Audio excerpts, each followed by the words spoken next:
નમસ્કાર, હું છું આપના સાથે ઈશા દુબે. આપ જોઈ રહ્યા છો જનસાક્ષી ન્યૂઝ. નજર કરી આજના મુખ્ય સમાચારો પર. અંકલેશ્વરની વાલિયા ચોકડી નજીક રવિ કિરણ કોમ્પ્લેક્સ પાસે માર્ગ પર આવેલો વીજ પોલ તૂટી પડતા ત્યાં પાર્ક કરાયેલ 2 મોપેડને ભારે નુકસાન પહોંચ્યું છે. જીવંત વીજ તાર સાથે પોલ ધરાશાયી થતા વિસ્તારમાં થોડા સમય માટે અફરાતફરી મચી ગઈ હતી. સદનસીબે ઘટના સમયે કોઈ વાહન ચાલકે રાહદારી પોલની નીચે ન આવતા મોટી જાનહાનિ ટળી હતી. સ્થાનિક લોકોના જણાવ્યા મુજબ વીજ પોલ જૂનો અને જર્જરિત હાલતમાં હતો, છતાં સમયસર તેની મરામત કરવામાં આવી ન હતી. ઘટનાની જાણ થતાં વીજ વિભાગની ટીમ સ્થળ પર પહોંચી અને પોલ હટાવી રસ્તો ખુલ્લો કર્યો હતો.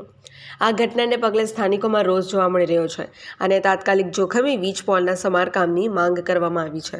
મારી શોપ રવિ કિરણ કોમ્પ્લેક્સમાં આવેલી છે. મારું દુકાનનું નામ મંગલદીપ સુપર સ્ટોર છે. મારી બાજુમાં અરવિંદ ટ્રેડર્સની દુકાન છે. અત્યારે જ્યાં જીબીનો થાંભલો અમારા દુકાનના આગળ ઢળી પડ્યો છે અને 2 એક્ટિવાનું સખત નુકસાન છે. અને જે માણસો બહારથી આવતા હતા એમને અમે બચાવીને કાઢ્યા છે. બાકી વધારે પડતું નુકસાન થતું હતું. આ જીબીની બહુ મોટી લાપરવાહી છે ને લાઈન ચાલુ હતી, બહુ મોટા ફટાકડા થયા છે. એટલા માટે હું નમ્ર વિનંતી કરું છું આનો જો બી હશે તેનો નિકાલ લાવે. ને ગાડીનું ખૂબ જ નુકસાન છે. એક્ટિવા આખી ભાંગી પડેલી છે ને બીજી એક્ટિવાનું બી નુકસાન વધારે છે. 2 એક્ટિવાનું નુકસાન છે.